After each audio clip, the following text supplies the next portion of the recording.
नमस्कार साथियों, Kanishka officers academy Darbhanga में आपका स्वागत है। और आज हम जानेंगे कि बिजली क्यों चमकती है और थंडर क्यों होता है।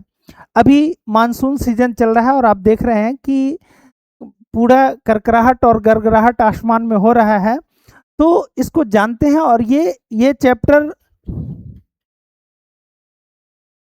ये एक ऐसा चैप्टर है जो सभी प्रतियोगिता परीक्षा में भी पूछे जाते हैं और ये फिजिक्स और ज्योग्राफी से एकदम दोनों से कंबाइंड है ये चैप्टर।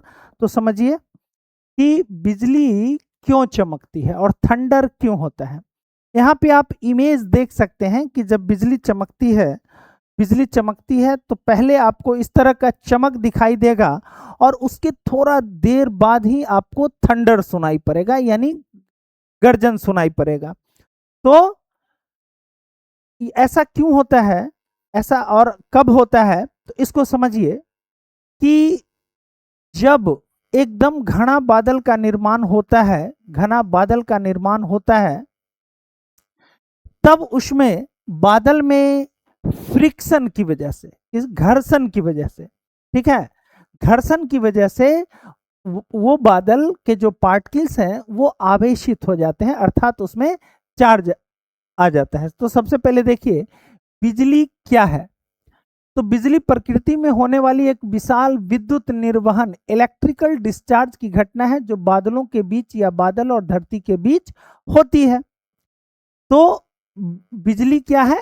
इलेक्ट्रिकल डिस्चार्ज है, विद्युत निर्वहन है। इसको आगे क्लियर कर देंगे। बिजली क्यों चमकती है? जब बादलों के अंदर जल की बूंदें, बर्फ के कण और हवा आपस में टकराते हैं तो घर्षण के कारण विद्युत आवेश उत्पन्न होता है, यानी चार्ज हो जाता है। इस लाइन को हम लोग यहां से समझते हैं। ये जो एकदम घना काला बादल देख रहे हैं, तो ये बादल जब विचरण कर रहा होता है तो इसके पार्टिकल्स आपस में रगड़ खाते हैं, टकराते हैं। इसकी वजह से क्या होता है कि इसमें फ्रिक्शन की वजह से ये जो बादल के कण हैं वो आवेशित हो जाते हैं। जैसे बचपन में हम लोग करते थे कि पेन को इस तरह से पूरा अपने बाल में रगड़ते थे और कागज के टुकड़ा को ऊपर खींचते थे। तो कैसे ऐसा संभव क्यों हो पाता था? फ्रिक्शन की वजह से ये पेन चार्ज हो जाता था, है ना, आवेशित हो जाता था। तो बादल में जो जल की बूंदें हैं, बर्फ के कण हैं और हवा जब आपस में टकराते हैं तो घर्षण उत्पन्न होता है और उस घर्षण के कारण वो क्या हो जाता है? चार्ज हो जाता है, विद्युत आवेशित होता है। और जब भी कोई पार्टिकल्स चार्ज होगा तो उसके पास क्या आ जाता है? एनर्जी आ जाता है, ऊर्जा आ जाता है। तो बादल के ऊपरी हिस्से में अब आपको पता है कि चार्ज पॉजिटिव चार्ज होता है और निगेटिव चार्ज होता है। तो ये वाला लाइन अक्सर एग्जाम में पूछ लिया जाता है। बादल के ऊपरी हिस्से में क्या होता है? पॉजिटिव चार्ज होता है और निचली हिस्से में क्या होता है? निगेटिव चार्ज होता है। तो आप यहाँ देख सकते हैं कि ये ऊपर में क्या है? ऊपर पूरा आपको पॉजिटिव चार्ज मिलेगा, ऊपर पूरा पॉजिटिव चार्ज है। और नीचे क्या है? नीचे निगेटिव चार्ज है, नीचे निगेटिव चार्ज है। तो ये चार्ज क्यों आया? घर्षण की वजह से। ऊपर कौन होगा? Positive charge. नीचे कौन सा चार्ज होगा? निगेटिव चार्ज होगा। जब बादल और धरती, दो बादलों के बीच आवेश का अंतर बहुत अधिक हो जाता है तो यह आवेश संतुलन बनाने के लिए अचानक एक रास्ता बनाता है। इसी तीव्र विद्युत निर्वहन को ही हम बिजली चमकना यानी कि लाइटनिंग कहते हैं। तो लाइटनिंग क्या होता है, कैसे होता है? देखिए, अब ये पॉजिटिव निगेटिव चार्ज है और इधर जो आप देख रहे हैं ये धरती है, ठीक है, जमीन जहां पे हम लोग खड़े होते हैं। यहाँ पे कौन सा चार्ज होता है? पॉजिटिव चार्ज होता है। यहाँ कौन सा चार्ज है? निगेटिव चार्ज है। इधर पॉजिटिव चार्ज, निगेटिव चार्ज, और दो अपोजिट चार्ज के बीच फोर्स ऑफ अट्रैक्शन लगता है, यानी आकर्षण बल लगता है। हमेशा देख लें कि सेमी चार्ज हो, जैसे पॉजिटिव पॉजिटिव है तो उसमें रिपल्सन होगा, यानी वो एक दूसरे से दूर जाएगा। और यदि दो अपोजिट चार्ज हो, प्लस माइनस हो, तो उसके बीच अट्रैक्शन होगा, ठीक है। तो यहां देख लीजिए, बादल के ऊपर क्या होता है, निगेटिव चार्ज है, नीचे क्या है, पॉजिटिव चार्ज है। अब ये इसको क्या करेगा, अट्रैक्ट करेगा, चार्ज को अट्रैक्ट करेगा, और चार्ज को अट्रैक्ट करेगा तो क्या होता है, ये इलेक्ट्रिकल डिस्चार्ज होगा। इलेक्ट्रिकल डिस्चार्ज का मतलब कि इससे जो मतलब जो आवेश है ना, वो आवेश संतुलन बनाने के लिए, दोनों के बीच संतुलन बनाने के लिए खुद को क्या करेगा, डिस्चार्ज करेगा। और जब ये डिस्चार्ज होगा तो आप क्या देखेंगे कि दोनों के बीच में जब आवेश का अंतर आएगा, है ना, चार्ज का अंतर आएगा, तो संतुलन बनाने के लिए ये अचानक एक रास्ता बना लेता है, जिससे इलेक्ट्रिकल डिस्चार्ज होता है। ठीक है, इलेक्ट्रिकल डिस्चार्ज होगा तो ये इस तरह से इसकी तरफ अट्रैक्ट होगा, ये बैलेंस करेगा खुद को, ये दोनों बैलेंस करेगा, तो ये चार्ज को अपनी ओर अट्रैक्ट करता है धरती। ठीक है, और चार्ज संतुलन बनाने के लिए क्या होगा, इलेक्ट्रिकल डिस्चार्ज होगा, और इलेक्ट्रिकल डिस्चार्ज जब होगा तो बहुत तेज बिजली चमकता है, क्या होता है, लाइटनिंग होता है। इसी को बोलते हैं, ये लाइटनिंग क्यों होता है, क्योंकि यहाँ निगेटिव चार्ज, यहाँ निगेटिव चार्ज और जमीन पर क्या है, पॉजिटिव चार्ज, इस दोनों के बीच संतुलन बनाने के लिए इलेक्ट्रिकल डिस्चार्ज होता है, और उससे क्या होता है, लाइटनिंग होता है। लाइटनिंग होता है, लाइटनिंग क्यों होता है, तो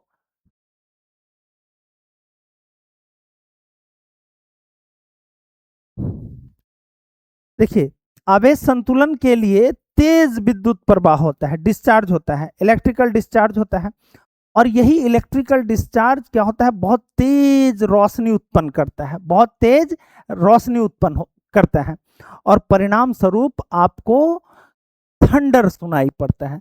तो पहले क्या होता है, पहले होता है कि आपको बिजली चमका ये दिखाई देगा, उसके कुछ सेकंड बाद आपको गर्जन की आवाज सुनाई देगी। इसका कारण क्या है कि लाइट पहले क्यों दिखाता है, तो लाइट का जो स्पीड है, लाइट का स्पीड जो है वो क्या है, 3 लाख किलोमीटर प्रति घंटा।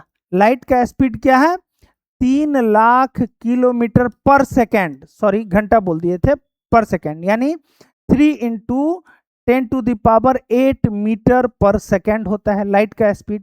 ठीक है, और जो साउंड का स्पीड है वो लगभग 345 मीटर पर सेकेंड के आसपास है। तो ये बहुत कम है, ये बहुत ज्यादा है। तो बिजली इसलिए रोशनी पहले दिखाई देता है, गर्जन बाद में सुनाई देता है।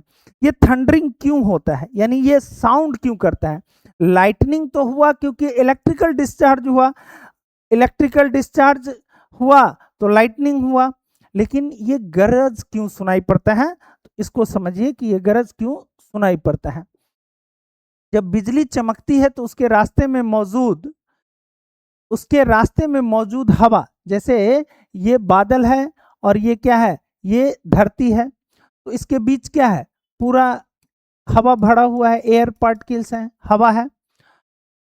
तो वो हवा इलेक्ट्रिकल डिस्चार्ज की वजह से बहुत तेजी से गर्म हो जाती है, यानी इसके आसपास के हवा का टेम्परेचर कितना होगा, तो आप समझ लीजिए 30,000 डिग्री सेल्सियस।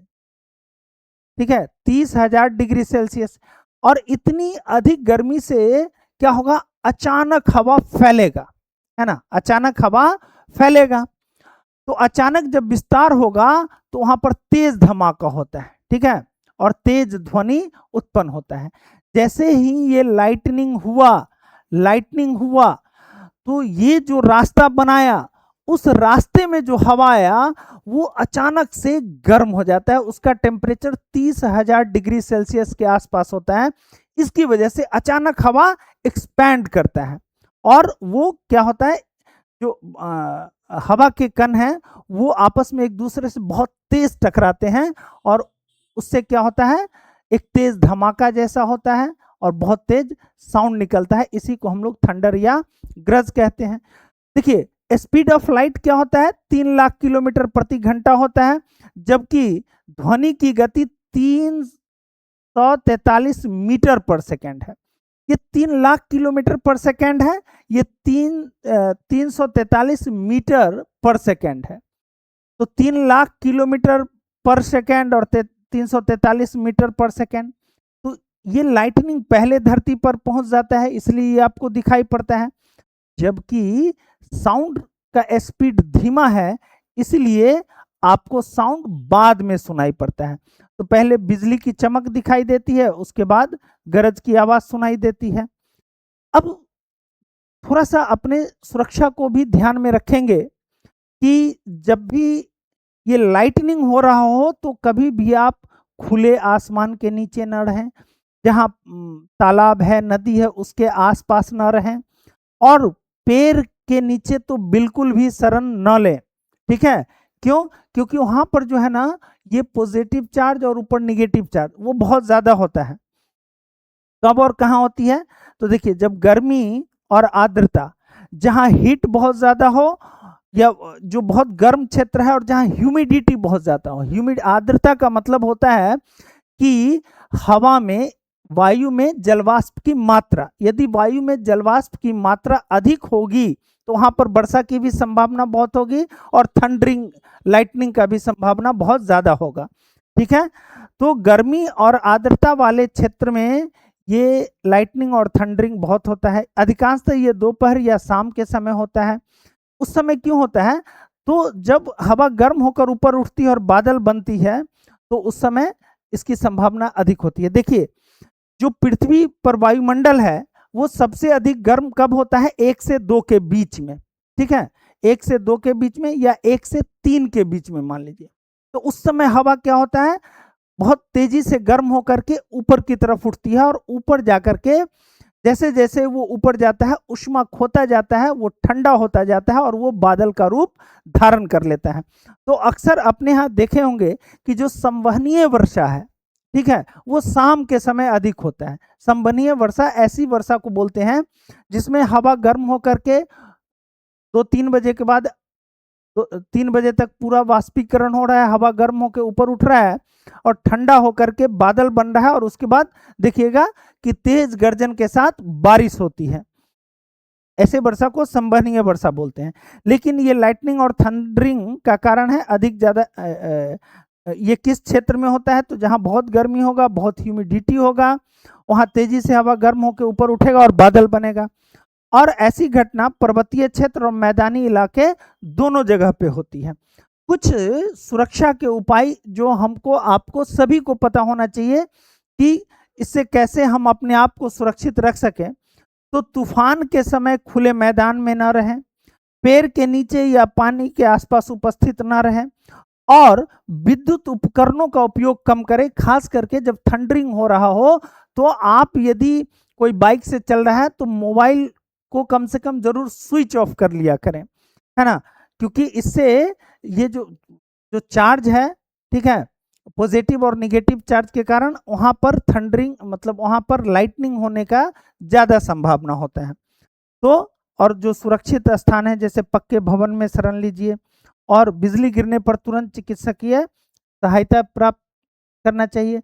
अक्सर अपने यहाँ बिजली गिरने की वजह से सैकड़ों लोगों की जान चली जाती है, तो सुरक्षा के उपाय, सुरक्षा का भी जरूर ध्यान रखें। ठीक है, और ये तो वही कॉन्सेप्ट है कि प्रकाश पहले सुनाई देता है, क्योंकि प्रकाश का स्पीड जो है वो 3 लाख किलोमीटर 3 × 10⁸ मीटर पर सेकेंड है, यानी 3 लाख किलोमीटर पर सेकेंड है।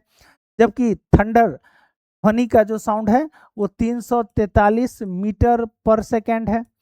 तो इसी वजह से लाइट पहले दिखाई देता है, साउंड बाद में सुनाई देता है। तो उम्मीद करते हैं कि आपको समझ में आ गया होगा कि बिजली क्यों चमकती है। ठीक है, और ये जो कहते हैं कि लाइटनिंग और थंडरिंग क्यों होता है। तो आज के वीडियो में बस इतना ही। ऐसे ही रोचक वीडियो लाते रहेंगे जो कंपटीशन से भी जुड़ा हुआ हो और आपकी जानकारी को भी बढ़ाए। तो आज के क्लास में बस इतना ही। नमस्कार।